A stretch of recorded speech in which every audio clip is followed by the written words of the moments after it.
4. Aprovação social. Nós somos a verdade. Onde todos pensam igual, ninguém pensa muito. Walter Lippmann. Não conheço ninguém que goste daquelas risadas de fundo nas comédias da TV. Na verdade, ao fazer uma pesquisa de opinião com pessoas que vieram ao meu escritório um dia, diversos estudantes, 2 técnicos de operadora de telefonia, vários professores universitários e o zelador, esse aspecto da televisão foi bastante criticado. Elas acharam a incessante trilha de risadas idiota, falsa e óbvia. Embora minha amostra fosse pequena, acredito que reflita com exatidão os sentimentos negativos da maioria do público americano em relação às risadas forçadas. Por que então o riso enlatado é tão popular entre os executivos da TV? Eles conseguiram seus altos cargos e ótimos salários por saberem como dar ao público o que ele quer. No entanto, empregam religiosamente as trilhas de risadas que seu público acha desagradáveis e fazem isso sob os protestos de muitos de seus artistas mais talentosos. Não é raro que diretores, roteiristas e atores aclamados exijam a eliminação das risadas nos projetos de televisão que realizam. O que o riso enlatado possui que é tão atraente a esses executivos? Por que essas pessoas astutas e experientes defendem uma prática que seus espectadores potenciais acham detestável e que seus talentos mais criativos consideram insultante? A resposta é simples, mas intrigante. Eles sabem o que dizem as pesquisas. Experimentos descobriram que a alegria enlatada faz o público rir por mais tempo e mais vezes durante a apresentação de material humorístico, fazendo com que o achem mais engraçado. Além disso, existem indícios de que o riso enlatado atinge a máxima eficácia com piadas ruins. À luz desses dados, as atitudes dos executivos da TV fazem todo sentido. A introdução de trilhas de risadas em sua programação cômica aumenta as reações bem-humoradas e positivas do público, mesmo e especialmente quando o material é de má qualidade. Resolvido o mistério do uso generalizado de trilhas de risadas, resta uma questão mais intrigante. Por que o riso enlatado funciona tão bem? Agora não são mais os executivos da televisão que parecem estranhos. Eles estão agindo de maneira lógica e em seu próprio interesse. Em vez disso, é o comportamento do público que parece esquisito. Por que deveríamos rir mais de um material cômico envolto numa alegria mecanicamente forjada? Os executivos não estão nos enganando. Qualquer um consegue reconhecer o riso gravado. É tão flagrante, tão claramente falsificado, que não dá para confundir com a risada autêntica. Sabemos muito bem que os risos ouvidos não refletem a qualidade humorística da piada, que não são criados por um público genuíno e espontâneo, mas por técnicos num painel de controle. Porém, mesmo sendo uma falsificação grosseira, funciona conosco. O princípio da aprovação social. Para descobrir por que o riso enlatado é tão eficaz, precisamos primeiro entender a natureza de outra potente arma de influência: o princípio da aprovação social. Segundo ele, decidimos o que é correto descobrindo o que as outras pessoas acham que é correto. Aplica-se especialmente à maneira como decidimos o que constitui um comportamento adequado. Consideramos um comportamento adequado em dada situação na medida em que o vemos ser seguido pelos outros. A tendência a considerar apropriada uma ação quando realizada pelos outros normalmente funciona bem. Via de regra, cometeremos menos erros agindo de acordo com as evidências sociais do que contra elas. Em geral, quando muitas pessoas estão fazendo alguma coisa, trata-se da ação certa. Essa característica do princípio da aprovação social é ao mesmo tempo sua maior força e sua maior fraqueza. Como as outras armas de influência, fornece um atalho conveniente para definir o comportamento, mas, ao mesmo tempo, torna seu usuário vulnerável aos ataques dos aproveitadores que estão à espreita. No caso do riso enlatado, o problema começa quando passamos a reagir à aprovação social de forma tão maquinal e impensada que podemos ser enganados por dados parciais ou falsos. Nossa insensatez não está em usar o riso dos outros para nos ajudar a decidir o que é engraçado. Isso condiz com um bem fundamentado princípio da aprovação social. O insensato é fazer isso em reação a um riso claramente fraudulento. De algum modo, apenas um aspecto do humor, um som, opera como sua essência. O exemplo da perua e da doninha apresentado no capítulo 1 é bastante instrutivo. Como o piar dos filhotes de peru costuma estar associado a perus recém-nascidos, suas mães exibirão ou negarão os cuidados maternais com base apenas naquele som. Lembre-se de como, consequentemente, foi possível enganar uma perua com uma doninha empalhada na medida em que a réplica tocava o gorjeio gravado de um filhote de peru. O som simulado foi suficiente para ativar na perua a fita do comportamento maternal. A lição da perua e da doninha ilustra de forma perturbadora o relacionamento entre o espectador comum e os executivos da TV que insistem na trilha de risadas. Nós nos acostumamos tanto a aceitar as reações bem-humoradas dos outros como sinais do que merece risos, que podemos também ser levados a reagir ao som, e não à substância da coisa real. Assim como o piar removido da realidade de um filhote consegue estimular uma perua a oferecer cuidados maternos, uma risada gravada removida da realidade de um público genuíno consegue nos estimular a rir. Os executivos da televisão estão explorando nosso gosto por atalhos, nossa tendência a reagir automaticamente com base em indícios parciais. Eles sabem que suas fitas darão a deixa para nossas fitas. Clique, zoom. O poder das pessoas. Os executivos da TV não estão sozinhos em seu uso da aprovação social para obter lucros. Nossa tendência a pressupor que uma ação é mais correta quando realizada por outros é explorada numa variedade de cenários. Muitos barmen põem notas de dinheiro em suas caixinhas de gorjetas no início de uma noite para simular gorjetas deixadas por clientes anteriores e, portanto, dar a impressão de que colocar dinheiro na caixinha é um comportamento apropriado num bar. As igrejas fazem parecido com as cestas de coleta de donativos pelo mesmo motivo e com o mesmo efeito positivo. Existem pastores evangélicos que incluem na plateia farsantes treinados para subir ao púlpito em determinado momento e dar depoimentos e doações. Os publicitários adoram nos informar quando o produto é o que mais cresce ou o que mais vende, porque não precisam nos convencer diretamente de que o produto é bom. Basta dizer que muitos consumidores acham isso, o que parece ser uma prova suficiente. Os produtores de maratonas televisivas de arrecadação de doações dedicam um tempo extraordinário à listagem incessante dos espectadores que já prometeram contribuições. A mensagem comunicada aos que ainda não participaram é clara. Veja todas essas pessoas que decidiram contribuir. Deve ser a coisa certa a fazer. Certos proprietários de casas noturnas forjam um tipo visível de aprovação social da qualidade de seus estabelecimentos, criando longas filas de espera do lado de fora quando há bastante lugar lá dentro. Vendedores são treinados a temperar suas ofertas com numerosos relatos de indivíduos que compraram o produto. O consultor de vendas e motivação, Cavett Robert, capta perfeitamente o princípio em seu conselho aos trainees de vendas. Como 95% das pessoas são imitadoras e apenas 5% iniciadoras, elas são mais persuadidas pelas ações dos outros do que por qualquer prova que possamos oferecer. Pesquisadores também têm empregado procedimentos baseados no princípio da aprovação social, às vezes com resultados espantosos. Um psicólogo em particular, Albert Bandura, foi pioneiro no desenvolvimento de ações desse tipo para eliminar comportamentos indesejáveis.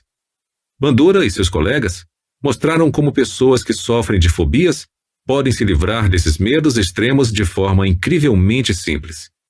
Num de seus estudos, Crianças de uma escola maternal, escolhidas porque sentiam medo de cachorros, apenas observaram todo dia, durante 20 minutos, um menininho brincando feliz com um cão.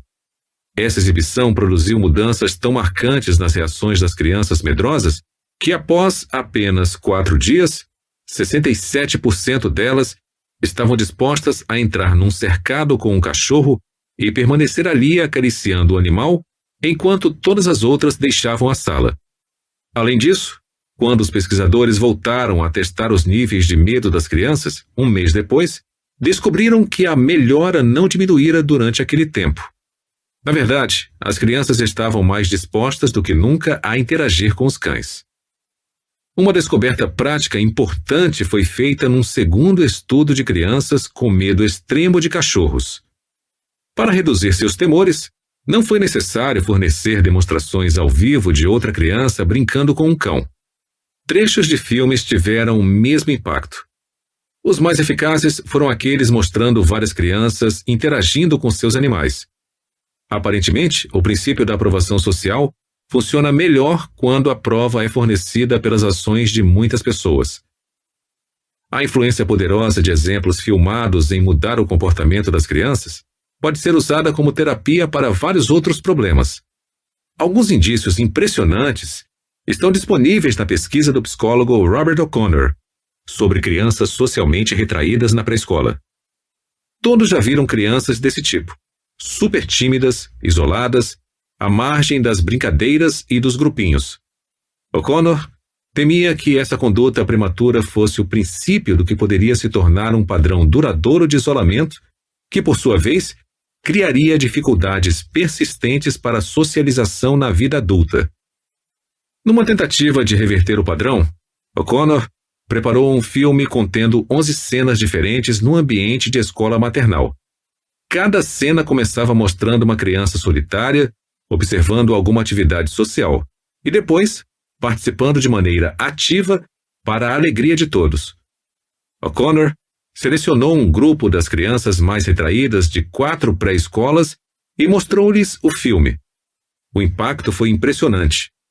Após assistirem ao filme, as crianças isoladas imediatamente passaram a interagir com seus colegas num nível idêntico ao das crianças normais.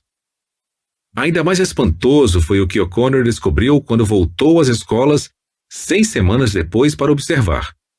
Enquanto as crianças retraídas que não tinham visto o filme de O'Connor permaneceram tão isoladas quanto antes, aquelas que o tinham visto eram agora líderes em quantidade de atividade social. Parece que aquele filme de 23 minutos, assistido uma só vez, foi suficiente para reverter um padrão potencial de comportamento desajustado vitalício. Tal é o poder do princípio da aprovação social. Após o dilúvio. Quando se trata de demonstrar a força da aprovação social, uma ilustração é de longe a minha favorita. Diversos fatores contribuem para sua atratividade. Ela oferece um exemplo excelente do pouco usado método da observação participante, em que o cientista estuda um processo mergulhando em sua ocorrência natural. Fornece informações de interesse a grupos tão diversos como historiadores, psicólogos e teólogos. E, mais importante, mostra como os indícios sociais podem ser usados em nós, não pelos outros, mas por nós mesmos, para fazer com que pareça verdade aquilo que preferimos que seja verdade. A história é velha, exigindo um exame de dados antigos, pois o passado está repleto de movimentos religiosos milenares. Diferentes seitas e cultos profetizaram que, numa data específica, chegaria um período de redenção e grande felicidade para quem acreditasse nos ensinamentos do grupo. Em cada caso, se previu que o início de uma era de salvação seria marcado por um acontecimento importante e inegável, em geral, o fim cataclísmico do mundo. Claro que essas previsões invariavelmente se mostraram falsas, para o desânimo profundo dos membros daqueles grupos. No entanto, logo após o fracasso óbvio da profecia, a história registra um padrão enigmático. Em vez de se dispersarem desiludidos, os adeptos da seita muitas vezes se fortalecem em suas convicções. Arriscando ser ridicularizados pela população, saem às ruas, publicamente reafirmando seu dogma e buscando adeptos com um fervor que é intensificado, e não enfraquecido, pela clara revogação de uma crença central. Assim aconteceu com os montanistas da Turquia no século II, com os anabatistas da Holanda no século XVI, com os sabataístas de Izmir no século XVII e com os milleristas, seguidores de William Miller, americanos do século XIX. E segundo um trio de cientistas sociais interessados, o mesmo poderia ocorrer com um culto apocalíptico na Chicago de hoje. Os cientistas Leon Festinger, Henry Hinken e Stanley Schachter, na época colegas na Universidade de Minnesota, ouviram falar do grupo de Chicago e acharam que ele merecia um estudo atento. Sua decisão de ingressar anonimamente na seita a fim de investigá-la, bem como de colocar observadores pagos adicionais em suas fileiras, resultou num valioso relato em primeira mão dos acontecimentos antes e depois do dia da catástrofe prevista. A seita de crentes era pequena, nunca ultrapassando 30 membros. Seus líderes eram um homem e uma mulher de meia idade, cujos nomes os pesquisadores mudaram para Dr. Thomas Armstrong e Sra. Marian Kitch. O Dr. Armstrong, um médico da equipe de saúde de uma faculdade, mantinha um interesse em misticismo, ocultismo e discos voadores. Como tal, servia como uma autoridade respeitada sobre esses temas para o grupo. A Sra. Kitch, porém, era o centro das atenções e atividades. No início do ano, começara a receber mensagens estranhas de seres espirituais, que ela chamou de guardiões, situados em outro planeta.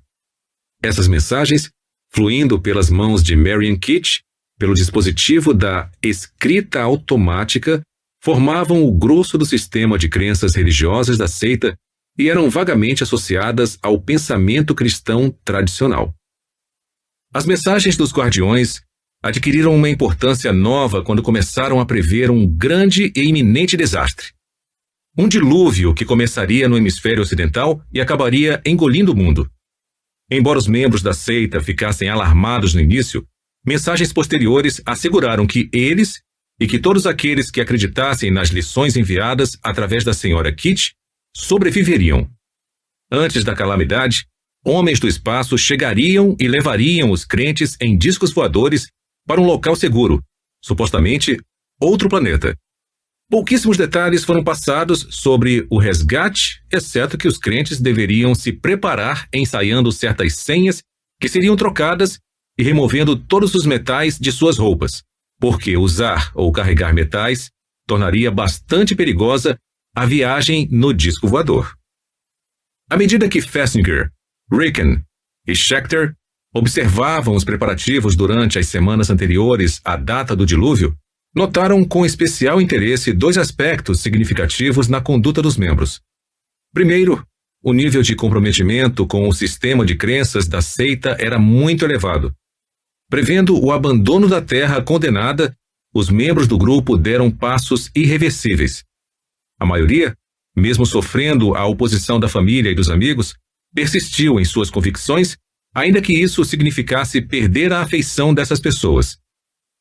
Diversos membros sofreram processos na justiça, movidos por vizinhos ou familiares, para que fossem declarados mentalmente incapazes.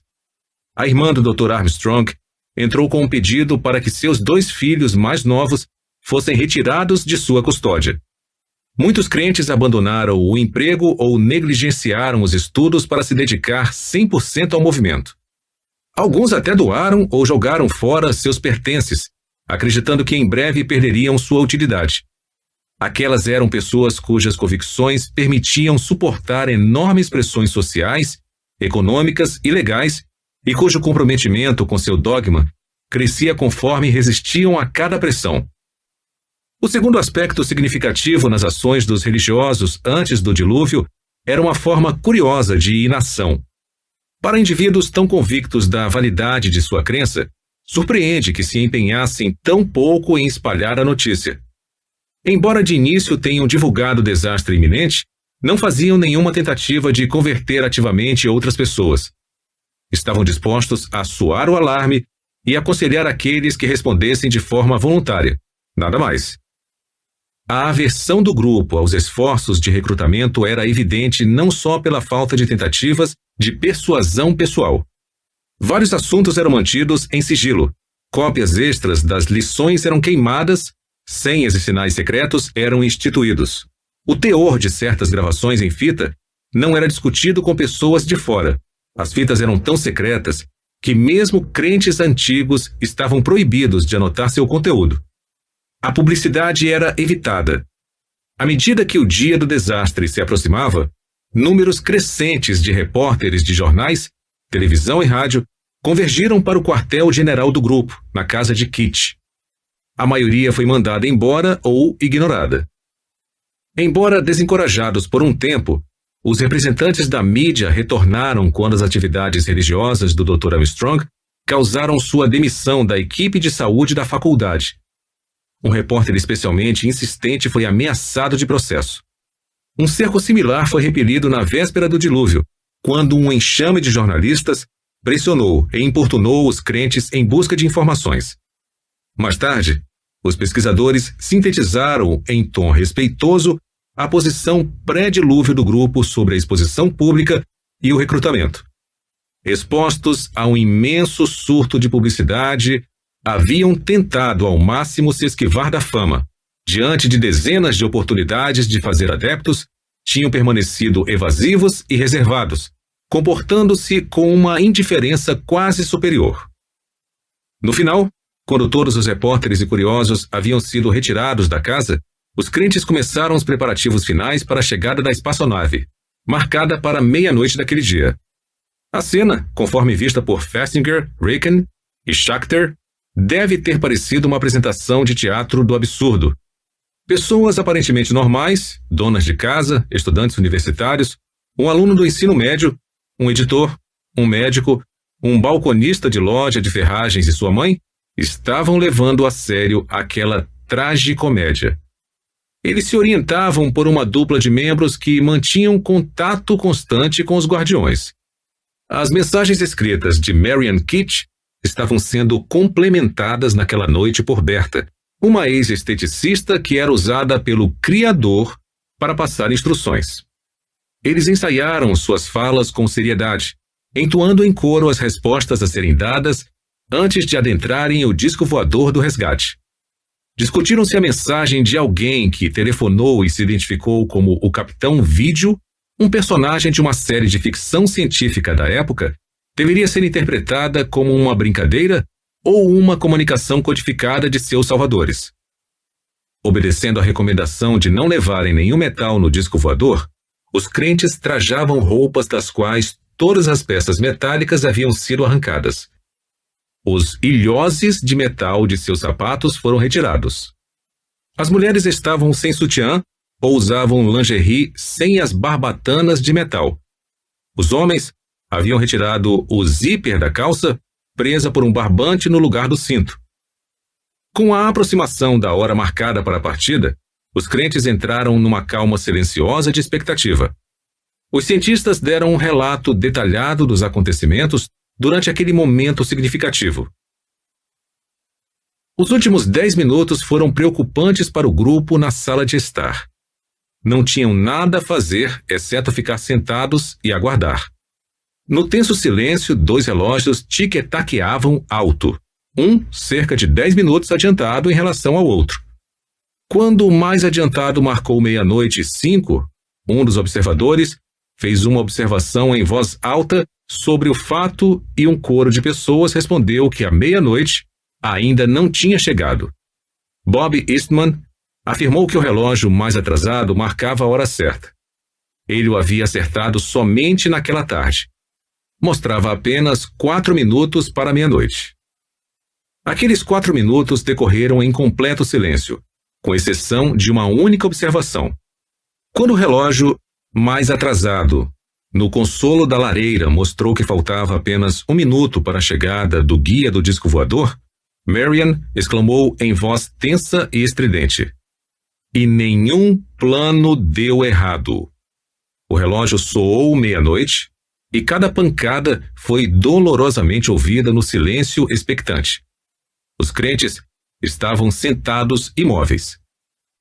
Seria de se esperar alguma reação visível.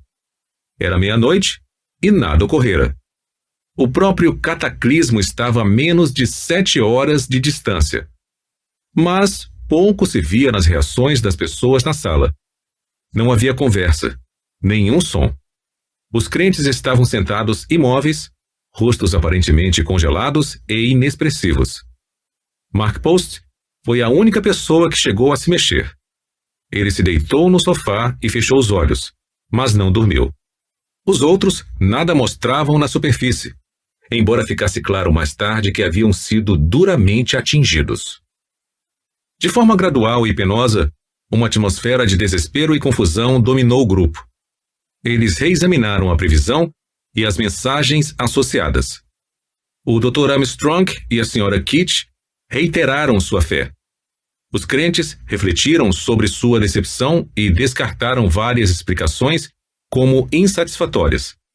A certa altura, em torno das 4 horas da madrugada, a Sra. Kitch irrompeu num choro amargurado. Soluçando, disse que sabia que alguns estavam começando a duvidar, mas que o grupo deveria iluminar aqueles que mais precisavam e se manter coeso. Os demais crentes vinham perdendo o controle também. Dava para ver que estavam todos abalados, muitos à beira das lágrimas. Eram quase 4:30 e ainda não haviam encontrado um meio de enfrentar a falha da profecia. Àquela altura, grande parte do grupo já falava abertamente sobre a ausência da espaçonave à meia-noite. O grupo parecia à beira da dissolução. Em meio à dúvida crescente, com a confiança dos crentes começando a ser abalada, os pesquisadores testemunharam 2 incidentes notáveis, um após o outro. O primeiro ocorreu em torno de 4:45, quando a mão de Marian Kitch subitamente começou a transcrever pela escrita automática uma mensagem sagrada do além. Ao ser lida em voz alta, a comunicação se revelou uma explicação elegante dos acontecimentos daquela noite. O pequeno grupo, sentado sozinho por toda a noite, havia espalhado tanta luz que Deus salvara o mundo da destruição. Embora perfeita e eficiente, aquela explicação não foi totalmente satisfatória. Após ouvi-la, um dos membros se levantou, pôs o chapéu e a jaqueta e saiu, para nunca mais voltar. Algo mais era necessário para restaurar os níveis de fé anteriores dos crentes. Foi aí que ocorreu o segundo incidente notável para suprir essa necessidade. Mais uma vez, as palavras daqueles que estavam presentes oferecem uma descrição viva. A atmosfera no grupo mudou abruptamente, bem como seu comportamento. Minutos após a leitura da mensagem explicando a não confirmação da profecia, a Sra. Kitch recebeu outra mensagem instruindo-a a divulgar a explicação. Ela apanhou o telefone e pôs-se a discar o número de um jornal. Enquanto aguardava que a ligação se completasse, alguém perguntou: "Marian, esta é a primeira vez que você liga pessoalmente para o jornal?" Sua resposta foi imediata. "Ah, sim, é a primeira vez que ligo para eles. Não tinha nada a lhes dizer antes, mas agora sinto que é urgente." O grupo inteiro poderia ter ecoado seus sentimentos, pois todos tiveram a mesma sensação de urgência. Assim que Marian terminou sua ligação, os outros membros se revezaram ligando para jornais, agências de notícias, emissoras de rádio e revistas de circulação nacional para espalhar a explicação do fracasso do dilúvio.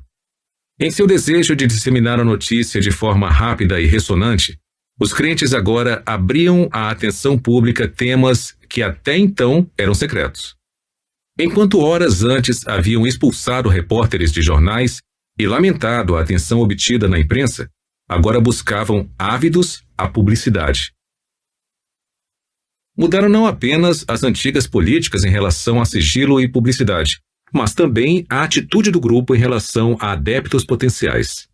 Se os candidatos que antes visitavam a casa haviam quase todos sido ignorados, mandados embora ou tratados com pouca atenção, o dia seguinte a decepção viu uma história diferente. O grupo admitia todos os que telefonavam, respondia todas as perguntas e tentava converter todos aqueles visitantes. A que podemos atribuir a reviravolta dos crentes? Em poucas horas haviam mudado de um grupo exclusivista e taciturno que relutava em compartilhar a revelação para um grupo expansivo, ávido por disseminá-la. O que os teria levado a escolher um instante tão malfadado, quando o fracasso do dilúvio deveria fazer com que os céticos considerassem os crentes e seu dogma ridículos?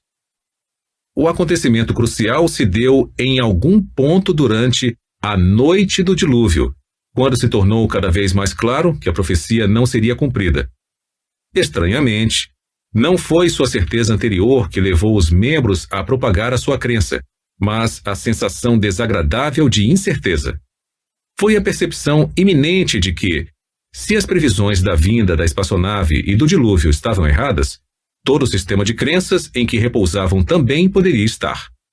Para as pessoas reunidas na sala de Kitch, aquela possibilidade crescente deve ter parecido insuportável. Os membros do grupo haviam ido longe demais e renunciado a muitas coisas. A vergonha, o custo econômico e as zombarias resultantes da destruição de suas crenças seriam insuportáveis. Imagine o beco sem saída em que se viram o Dr. Armstrong e seus seguidores à medida que a manhã se aproximava. Tão intenso era o compromisso com suas crenças que nenhuma outra verdade era tolerável.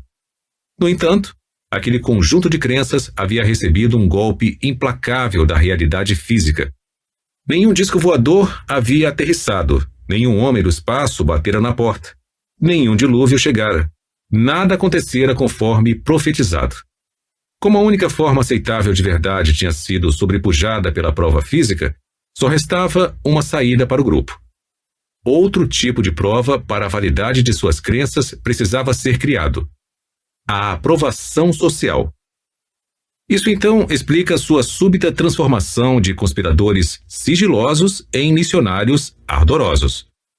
Explica também um momento curioso da mudança, precisamente quando a desarticulação de suas crenças os tornara menos convincentes para os não-membros.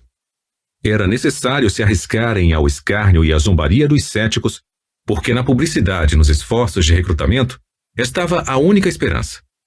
Se pudessem espalhar a profecia, se pudessem informar os ignorantes, se pudessem convencer os céticos e, assim agindo, conquistar novos adeptos, suas crenças queridas, mas ameaçadas, se tornariam mais verdadeiras. O princípio da aprovação social sustenta: quanto maior o número de pessoas que acham uma ideia correta, mais um dado indivíduo irá considerá-la correta. A missão do grupo era clara. Já que os dados físicos não podiam ser mudados, mudariam os dados sociais. Convença e você será convencido. Causa de morte: incerteza. Todas as armas de influência discutidas neste livro funcionam melhor sob certas condições. Para nos defendermos adequadamente contra elas, é essencial conhecermos suas condições ideais de operação para reconhecermos quando estamos mais vulneráveis à sua influência. Já tivemos uma pista de qual seria esse momento quando o princípio da aprovação social funcionou melhor com os crentes de Chicago. Foi uma sensação de confiança abalada que desencadeou sua ânsia por adeptos. Em geral, quando estamos inseguros, quando a situação está obscura ou ambígua, quando a incerteza domina, aumenta nossa tendência a aceitar as ações dos outros como corretas. Outra maneira pela qual a incerteza se desenvolve é na falta de familiaridade com uma situação. Nessas circunstâncias, as pessoas se dispõem mais a seguir a liderança dos outros. Vejamos como essa percepção simples permitiu que um homem se tornasse multimilionário. Após adquirir diversas pequenas mercearias em 1934, Sylvan Goldman percebeu que seus clientes paravam de comprar quando suas cestas de compra ficavam pesadas demais. Isso o inspirou a inventar o carrinho de compras, que em sua forma inicial era uma cadeira dobrável equipada com rodas e um par de cestas de metal pesadas. O invento tinha um aspecto tão estranho que, de início, nenhum dos fregueses de Goldman estava disposto a usá-lo. Mesmo depois de ele fabricar um suprimento mais do que adequado, colocar diversos carrinhos num local visível da loja e instalar cartazes descrevendo seu uso e seus benefícios. Frustrado e quase desistindo, experimentou mais uma ideia para reduzir a incerteza dos clientes, baseada na aprovação social. Contratou compradores para andar com os carrinhos pela loja. Como resultado, seus verdadeiros clientes logo começaram a imitá-los. Sua invenção arrebatou o país e ele morreu riquíssimo, com um patrimônio de mais de 400 milhões de dólares. No processo de examinar as reações das outras pessoas para resolver nossa incerteza, costumamos negligenciar um fato sutil, mas importante. Aquelas pessoas provavelmente estão também examinando as provas sociais. Sobretudo, numa situação ambígua, a tendência de todos observarem o que os demais estão fazendo pode levar a um fenômeno fascinante denominado ignorância pluralista. Uma compreensão profunda desse fenômeno ajuda a explicar uma ocorrência frequente nos Estados Unidos que tem sido taxada de enigma e desgraça nacional. A incapacidade de grupos inteiros de transeuntes de ajudar vítimas que precisam desesperadamente de ajuda. O exemplo clássico dessa inação, e que gerou muitos debates nos círculos jornalísticos, políticos e científicos, começou como um caso comum de homicídio no distrito nova-iorquino do Queens. Catherine Genovese, de quase 30 anos, foi morta tarde da noite em sua rua quando voltava do trabalho. Um homicídio não é algo que passa despercebido, mas numa cidade com o tamanho e as características de Nova York, o incidente de Genovese mereceu no máximo uma fração de uma coluna do The New York Times. A história de Catherine Genovese teria morrido junto com ela naquele dia de março de 1964, se não tivesse ocorrido um erro. O editor metropolitano do Times, A.M. Rosenthal, por acaso almoçou com o chefe de polícia da cidade uma semana depois. Rosenthal indagou do delegado sobre um outro homicídio no Queens, e este, pensando que se tratasse do caso de Genovese, revelou algo estarrecedor que havia sido descoberto pela investigação policial. Catherine Genovese não sofrera uma morte rápida e silenciosa. Seu assassinato tinha sido um acontecimento público, longo, ruidoso e torturante. Seu agressor havia perseguido a mulher na rua e a atacara 3 vezes num período de 35 minutos, antes que sua faca enfim silenciasse os gritos por socorro. Por incrível que pareça, 38 de seus vizinhos assistiram ao crime da segurança das janelas de seus apartamentos sem levantar sequer um dedo a fim de ligar para a polícia. Rosenthal, jornalista ganhador de um prêmio Pulitzer, sabia reconhecer quando estava diante de uma matéria importante. No dia de seu almoço com o chefe de polícia, designou um repórter para investigar o ângulo dos observadores do incidente de Genovese. Após uma semana, o Times publicou um longo artigo de primeira página que viria a criar um turbilhão de controvérsias e especulação. Os parágrafos iniciais daquela reportagem deram o tom e o foco da matéria. Por mais de meia hora, 38 cidadãos respeitáveis e cumpridores da lei do Queens presenciaram um assassino perseguindo e esfaqueando uma mulher em 3 ataques separados em Kew Gardens. Por 2 vezes, o som de suas vozes e o súbito brilho das lâmpadas de seus quartos o interromperam e o afugentaram. A cada vez ele retornou, procurou a vítima e a esfaqueou novamente. Ninguém ligou para a polícia durante a agressão. Uma testemunha telefonou depois que a vítima estava morta. Isso aconteceu 2 semanas atrás. Mas o vice-inspetor-geral Frederick M. Lucen, um veterano com 25 anos de experiência em investigações de homicídio e encarregado dos policiais do bairro, continua chocado. Ele consegue citar uma lista trivial de muitos homicídios, mas o assassinato de Kew Gardens o intriga, não por ser um assassinato, mas porque pessoas de bem deixaram de chamar a polícia. Como aconteceu com o vice-inspetor Lucen, As reações normais de quase todos os que souberam dos detalhes da ocorrência foram de choque e espanto. O choque veio primeiro, deixando a polícia, os jornalistas e o público leitor abismados. O espanto logo se seguiu. Como 38 pessoas de bem deixaram de agir sob aquelas circunstâncias? Ninguém conseguia entender. As próprias testemunhas do homicídio estavam perplexas. Não sei, responderam uma após a outra. Simplesmente não sei. Algumas ofereceram justificativas fracas para sua inércia.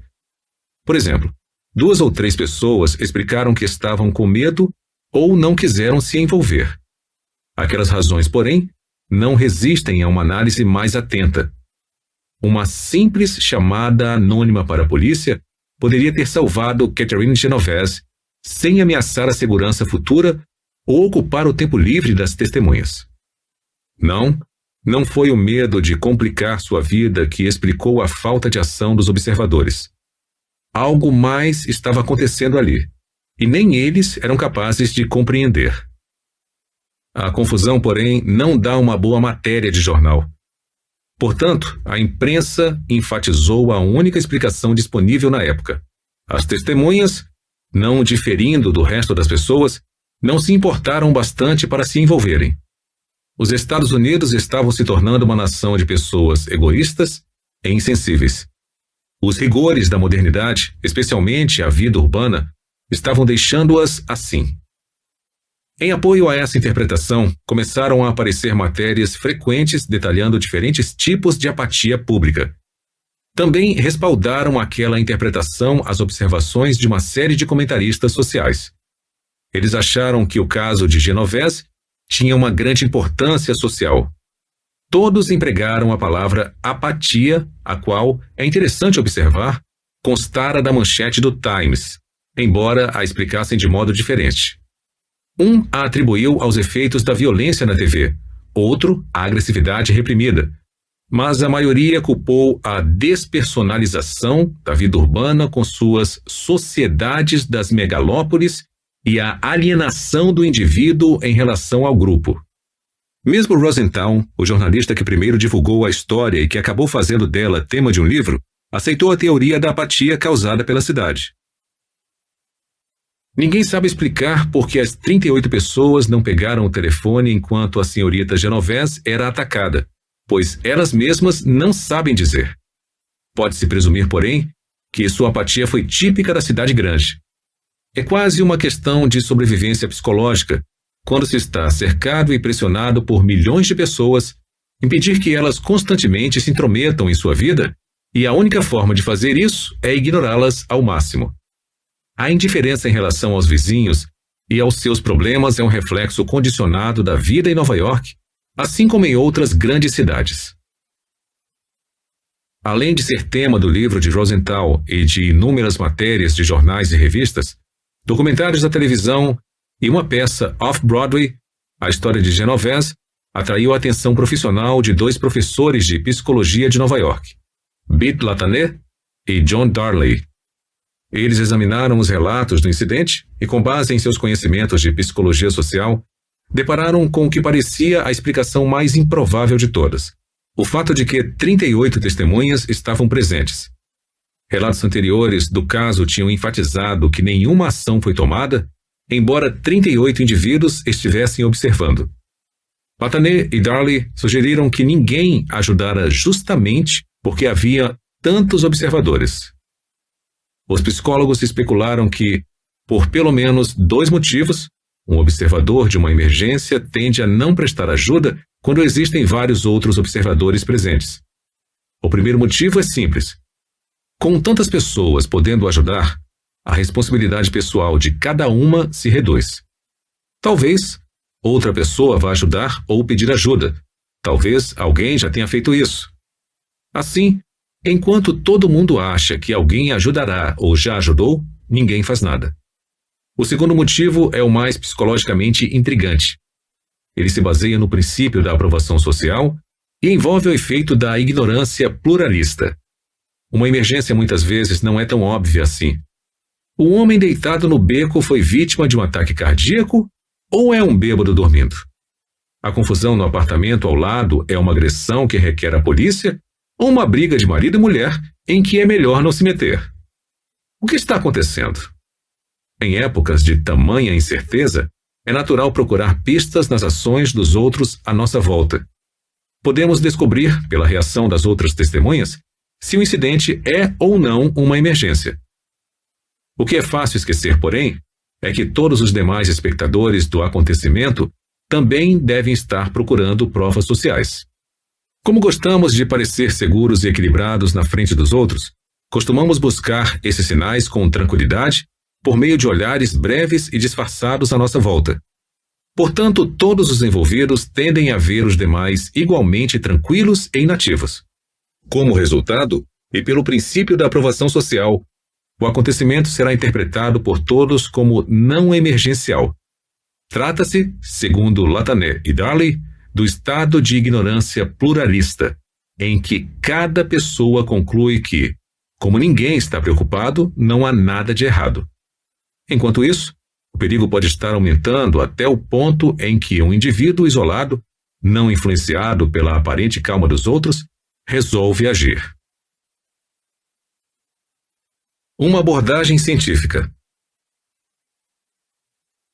A conclusão fascinante do raciocínio de Latané e Darley é que, para uma vítima de uma emergência, a ideia da segurança de se encontrar em meio a um grupo de pessoas pode, muitas vezes, estar completamente errada.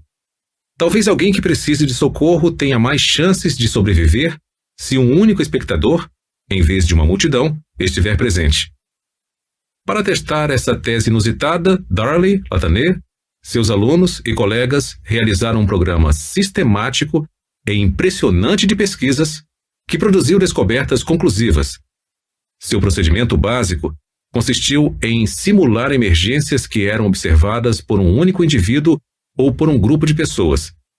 Eles então registraram o número de vezes em que a vítima da emergência recebeu ajuda sob aquelas circunstâncias. Em seu primeiro experimento, um estudante universitário que parecia estar sofrendo um ataque epilético foi socorrido 85% das vezes com apenas um espectador presente, mas somente 31% das vezes com 5 espectadores presentes. Com quase todos os espectadores solitários ajudando, fica difícil argumentar que vivemos numa sociedade fria em que ninguém se importa com o sofrimento dos outros. Obviamente, foi algo ligado à presença dos demais espectadores que reduziu a ajuda a níveis vergonhosos. Outros estudos examinaram a importância da aprovação social como causadora da apatia generalizada das testemunhas. Neles, em meio a um grupo de testemunhas de uma possível emergência, algumas pessoas foram ensaiadas para agir como se nada grave estivesse ocorrendo. Em outro experimento em Nova York, 75% dos indivíduos solitários que observaram fumaça escapando sob uma porta alertaram os bombeiros. Porém, quando a mesma fumaça foi observada por grupos de 3 pessoas, os bombeiros só foram alertados 38% das vezes. Mas a menor taxa de pedidos de socorro foi quando os grupos de 3 pessoas incluíram 2 indivíduos que foram instruídos a ignorar a possível emergência. Sob aquelas condições, os bombeiros foram acionados apenas 10% das vezes. Num estudo semelhante realizado em Toronto, transeuntes solitários prestaram socorro 90% das vezes, ao passo que tal ajuda só foi fornecida em 16% dos casos quando um espectador estava em presença de 2 observadores passivos. Os cientistas sociais agora dispõem de uma boa noção de quando os observadores irão oferecer ajuda em uma situação de emergência. Primeiro, e contrariando a visão de que nos tornamos uma sociedade insensível, uma vez que as testemunhas se convençam de que há uma emergência em andamento, a ajuda é bem provável. Sob essas condições, o número de transeuntes que intervêm pessoalmente ou pedem auxílio é bastante tranquilizador. Por exemplo, em 4 experimentos realizados na Flórida, foram encenados acidentes envolvendo um técnico de eletricidade. Quando ficou claro que o homem estava machucado e necessitava de socorro, recebeu ajuda em 100% das vezes em 2 dos experimentos.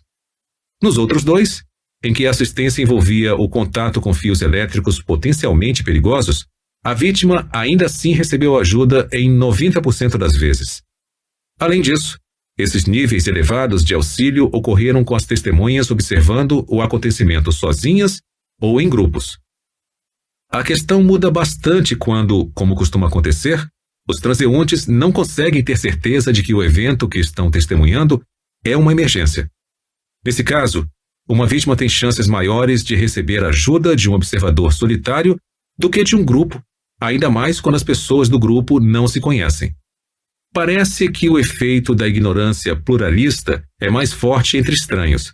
Como gostamos de parecer elegantes e sofisticados em público, e como não estamos familiarizados com as reações daqueles que não conhecemos, dificilmente exibimos ou interpretamos corretamente expressões de preocupação quando em meio a um grupo de estranhos. Assim, uma possível emergência não é vista como tal e uma vítima deixa de receber assistência.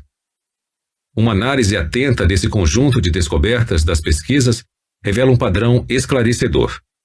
Todas as condições que reduzem as chances de uma vítima de emergência ser socorrida pelos observadores existem na cidade grande, em contraste com as áreas rurais, porque 1. As cidades são lugares mais barulhentos, confusos e mutáveis, onde é difícil ter certeza da natureza dos acontecimentos com que deparamos. 2. Os ambientes urbanos são mais populosos, aumentando a probabilidade de que as pessoas não estejam sozinhas quando testemunham uma situação de emergência potencial. 3. Os moradores de uma metrópole conhecem uma porcentagem bem menor de outros moradores do que pessoas que moram em cidades pequenas. Portanto, é mais provável que aqueles se encontrem num grupo de estranhos ao observarem uma emergência.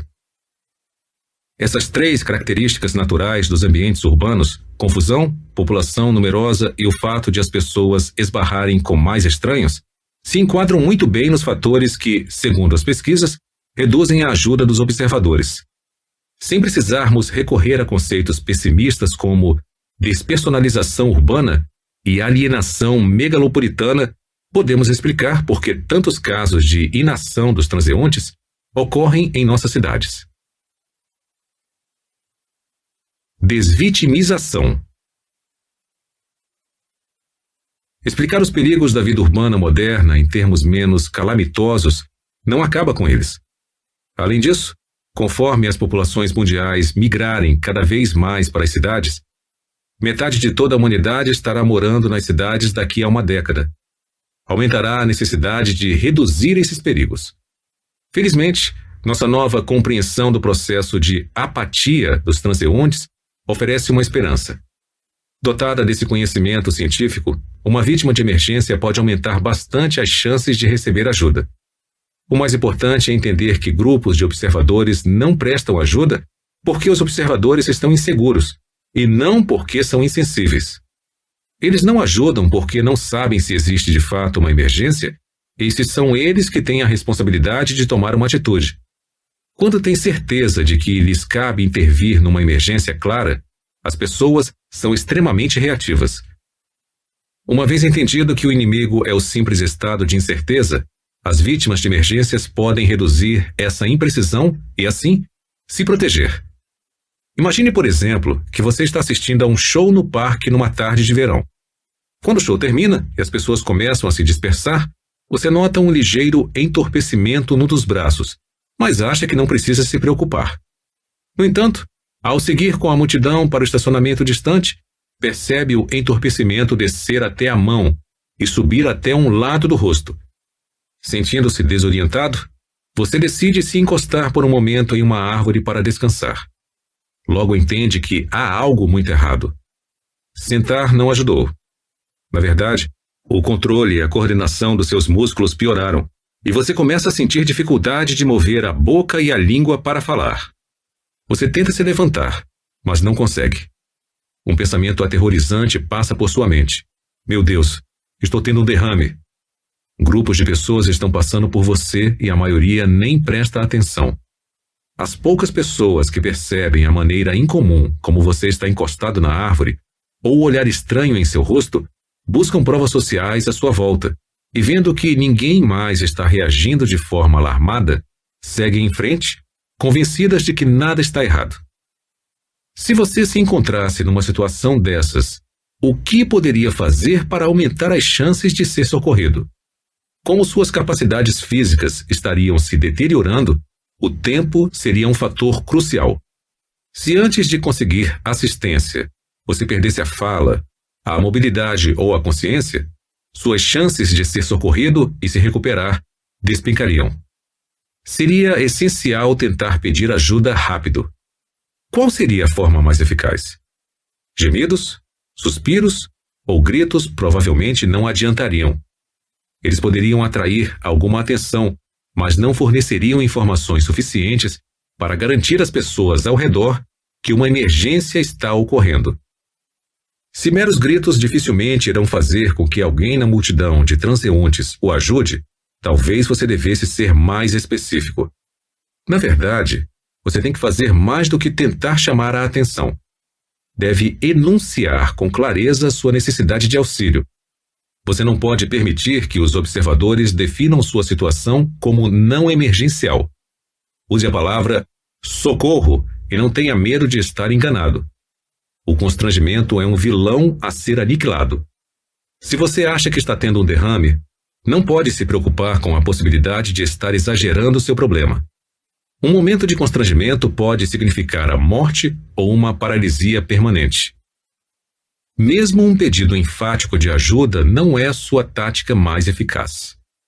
Embora possa reduzir as dúvidas dos espectadores de que existe uma emergência real, não removerá diversas outras incertezas importantes da mente de cada observador. Que tipo de ajuda é necessária? Devo prestar socorro ou alguém mais qualificado deveria fazê-lo? Outra pessoa já foi buscar ajuda profissional ou é minha responsabilidade? Enquanto os observadores ficam olhando para sua cara e pesando esses dilemas, o tempo perdido pode ser vital para sua sobrevivência. Você tem que fazer mais do que alertar os observadores para sua necessidade de ajuda emergencial. Precisa também remover suas incertezas sobre como essa ajuda deve ser fornecida e quem deve fornecê-la. Qual seria a forma mais eficiente e confiável de fazê-lo? Com base nos resultados das pesquisas que vimos, meu conselho seria isolar um indivíduo da multidão. Encare, fale e aponte direto para essa pessoa e mais ninguém. Ei, você de jaqueta azul, preciso de ajuda. Chame uma ambulância, por favor. Com esse pedido único, você eliminaria todas as incertezas que poderiam impedir ou retardar o socorro. Ao fazê-lo, você terá colocado o homem de jaqueta azul no papel de chefe do resgate. Ele agora deverá entender que uma ajuda emergencial é necessária. Vai saber que ele, e não outra pessoa, é responsável por prestar a assistência. E por fim entenderá exatamente como fornecê-la. Todos os indícios científicos indicam que o resultado deve ser um socorro rápido e eficaz. Depoimento de leitor 4.1 de uma mulher de Wrocław, Polônia. Eu estava passando por um cruzamento rodoviário bem iluminado quando tive a impressão de que alguém caiu numa vala deixada por operários. A vala estava bem protegida e eu não tinha certeza se realmente havia visto aquilo. Talvez fosse minha imaginação. Um ano antes, eu teria prosseguido no meu caminho, achando que outras pessoas mais próximas viram melhor do que eu. Mas eu havia lido seu livro. Portanto, parei e retornei para verificar se era verdade. E era. Um homem tinha caído naquele buraco e estava deitado em estado de choque. A vala era bem funda e as pessoas que passavam por lá não conseguiam ver nada. Quando tentei fazer algo, 2 sujeitos que vinham por aquela rua me ajudaram a retirar o homem. Hoje, os jornais informaram que, durante as 3 últimas semanas do inverno, 120 pessoas morreram congeladas na Polônia. Aquele sujeito poderia ter sido o 121º. Naquela noite, a temperatura era de menos 21 graus Celsius. Ele deve a vida ao seu livro. Nota do autor. Anos atrás, estive envolvido num acidente de carro bem grave que ocorreu num cruzamento. Tanto eu quanto outro motorista nos machucamos, Ele estava curvado, inconsciente, sobre seu volante enquanto eu estava atordoado e ensanguentado diante do meu. Carros começaram a passar devagar por nós. Os motoristas lançavam um olhar curioso, mas não paravam. Como a mulher polonesa, eu havia lido o livro, portanto sabia o que fazer. Apontei direto para o motorista de um dos carros. Chame a polícia. A um segundo e terceiro ordenei. Pare o carro. Precisamos de ajuda. Eles não só ajudaram rapidamente, como seu gesto foi contagioso. Outros motoristas começaram a parar, de forma espontânea, para cuidar da outra vítima. O princípio da aprovação social estava a nosso favor naquele momento. O segredo havia sido colocar a bola em movimento. Depois de dar o primeiro passo, o impulso natural da aprovação social cuidou do resto.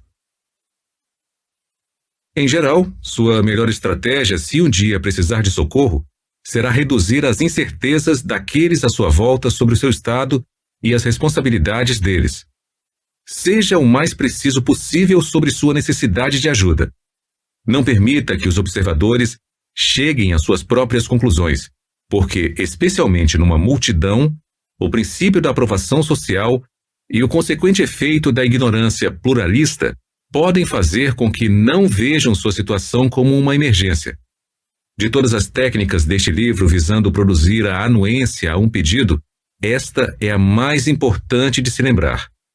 Afinal, a falha de seu pedido de socorro numa emergência pode lhe custar sua vida. Macacos de imitação. Um pouco antes afirmei que o princípio da aprovação social, como todas as demais armas de influência, funciona melhor sob certas condições. Já exploramos uma delas, a incerteza. Sem dúvida, quando as pessoas estão inseguras, tendem a se basear nas ações dos outros para decidir como elas próprias devem agir. Além disso, existe outra importante condição, a semelhança.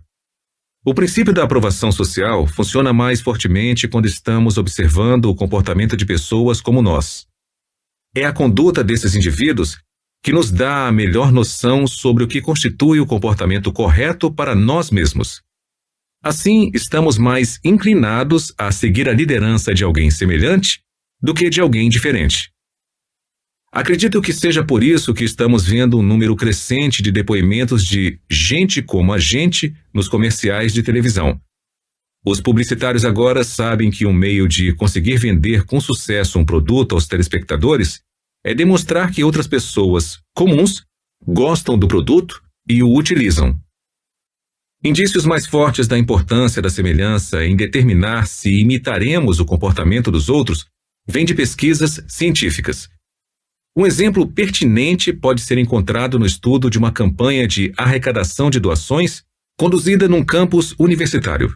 As doações para a caridade mais do que dobraram quando o solicitante revelou sua semelhança com os alvos, dizendo: "Sou estudante aqui também", dando a entender, portanto, que eles deveriam apoiar a mesma causa. Esses resultados indicam uma importante condição do princípio da aprovação social.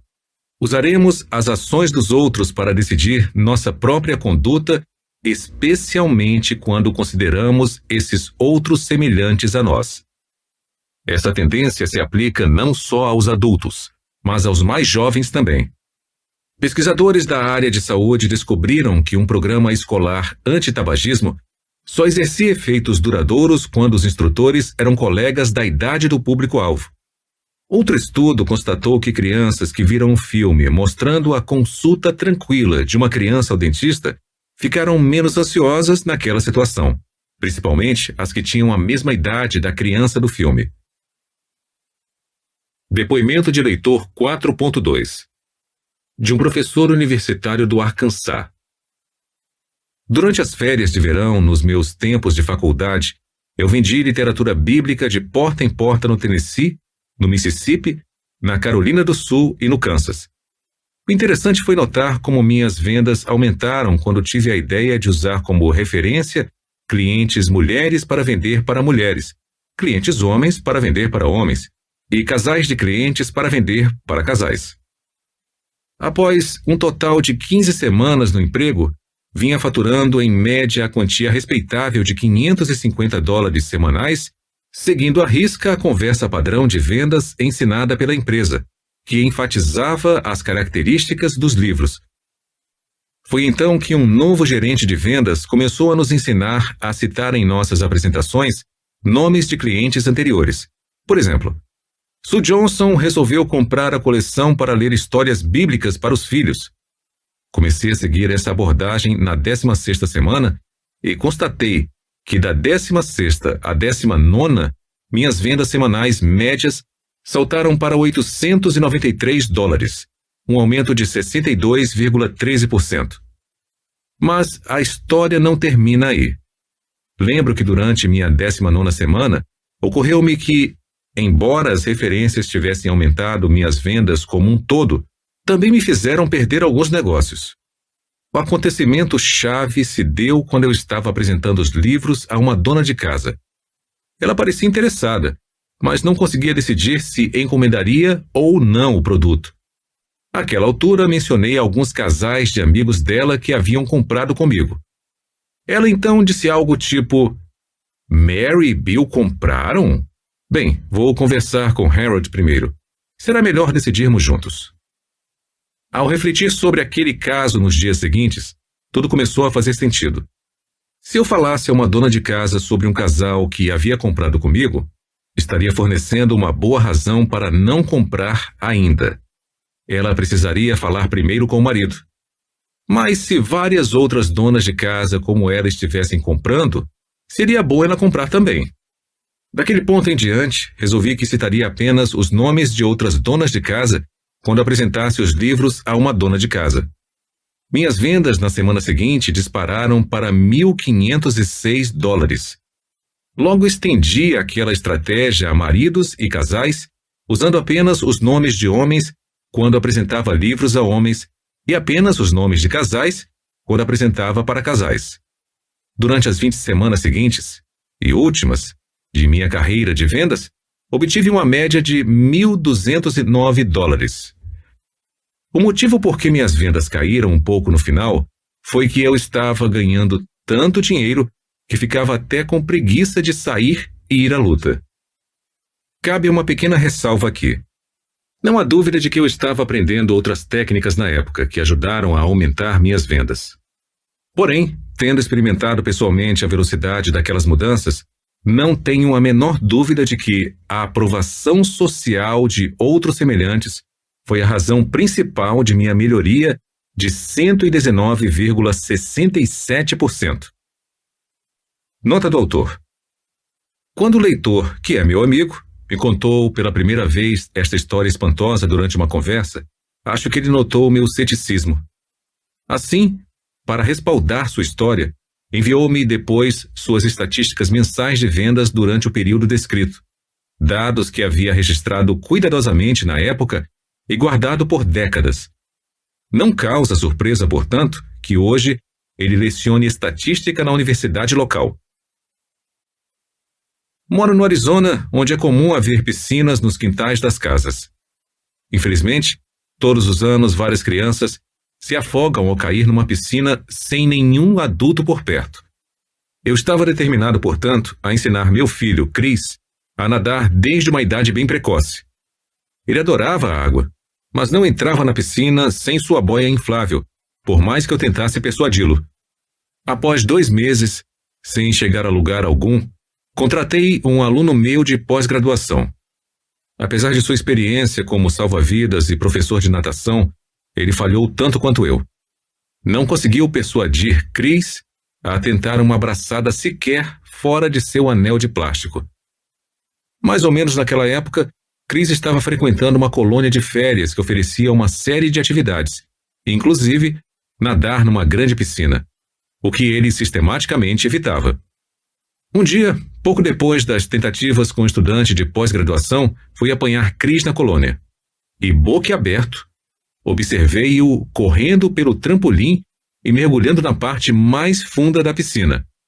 Em pânico, comecei a tirar os sapatos para ir salvá-lo, quando o vi emergir e nadar com segurança até a beira da piscina, para onde corri, com os sapatos na mão. Chris Você sabe nadar! Exclamei empolgado. Sim, respondeu ele com naturalidade. Aprendi hoje.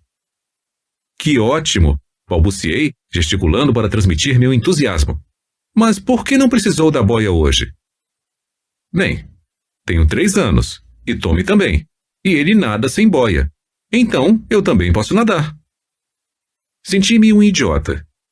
Claro que seria ao pequeno Tommy, e não a um estudante de pós-graduação de 1,90 m, que Chris recorreria para obter informações relevantes sobre o que deveria fazer. Se eu houvesse pensado melhor sobre a solução do problema de natação do meu filho, poderia ter empregado o bom exemplo de Tommy mais cedo e, talvez, poupado alguns meses de frustração. Poderia ter notado na colônia de férias que Tommy sabia nadar, e depois combinado com seus pais que os meninos passassem uma tarde brincando na piscina da minha casa. Meu palpite é que a boia de Chris teria sido abandonada ao final do dia. Imitações fatais. Embora já tenhamos visto o impacto poderoso que a aprovação social pode exercer sobre a tomada de decisões, para mim, o exemplo mais revelador dessa força começa por uma estatística aparentemente absurda. Depois que um suicídio chega às primeiras páginas dos jornais, aeronaves, jatos particulares e executivos, aviões comerciais, passam a cair em taxas alarmantes. Foi demonstrado que logo após certos tipos de suicídios amplamente divulgados, o número de pessoas que morrem em acidentes de avião aumenta 1000%. Ainda mais assustador é o fato de o número de mortes em acidentes de automóveis disparar também. Qual poderia ser a causa disso? Uma explicação logo vem à mente. As mesmas condições sociais que levam algumas pessoas ao suicídio levam outras a morrerem em acidentes. Por exemplo, certos indivíduos com tendência suicida podem reagir a acontecimentos sociais estressantes, crises econômicas, aumento das taxas de crimes, tensões internacionais, dando fim à própria vida. Outros reagirão de modo diferente aos mesmos fatos. Tornam-se mais agressivos, impacientes, nervosos ou perturbados. Na medida em que essas pessoas operam ou fazem manutenção dos carros e aviões usados por nossa sociedade, os veículos serão menos seguros e, portanto, veremos um aumento acentuado no número de vítimas de acidentes. De acordo com essa interpretação envolvendo condições sociais, alguns dos mesmos fatores que causam mortes intencionais também causam mortes acidentais. Daí, encontrarmos uma associação tão forte entre casos de suicídio e acidentes fatais. Outra estatística fascinante indica que essa não é a explicação correta. Os acidentes fatais aumentam de forma drástica apenas naquelas regiões onde o suicídio foi altamente divulgado. Outros lugares sob condições sociais similares, nos quais os jornais não divulgaram o caso, não exibem dados semelhantes. Além disso, naquelas áreas onde o suicídio foi noticiado, quanto maior a publicidade, maior o aumento nos acidentes subsequentes. Portanto, não é um conjunto de acontecimentos sociais em comum que estimula suicídios por um lado e acidentes fatais por outro lado. Em vez disso, é a própria divulgação do caso de suicídio que produz os desastres de carro ou avião. Para explicar a forte associação entre a publicidade de casos de suicídio e os desastres que se seguem, tem-se recorrido ao luto. Segundo esse argumento, como os suicídios mais noticiados geralmente envolvem figuras públicas conhecidas e respeitadas, talvez suas mortes deixem muitas pessoas em estados de choque e tristeza. Abaladas e preocupadas, elas se descuidam com carros e aviões. A consequência é o aumento acentuado de acidentes mortais após os casos de suicídios mais notórios. Embora possa explicar a ligação entre o grau de publicidade e as mortes subsequentes em acidentes, quanto mais pessoas ficam sabendo do suicídio, maior será o número de pessoas enlutadas e descuidadas. A teoria do luto não consegue dar conta de outro fato surpreendente. Matérias de jornais sobre vítimas de suicídios que morreram sozinhas produzem um aumento na frequência de acidentes com uma única vítima, ao passo que relatos de incidentes envolvendo assassinato mais suicídio produzem um aumento nos desastres com várias vítimas. O luto apenas não poderia produzir esse padrão. A influência dos casos de suicídio sobre acidentes de carro e avião, portanto, é incrivelmente específica. Histórias de suicídios solitários geram desastres em que somente uma pessoa morre. Os casos de homicídio com suicídio geram desastres com várias mortes. Se nem as condições sociais, nem o luto conseguem explicar esse conjunto desconcertante de fatos, o que poderá?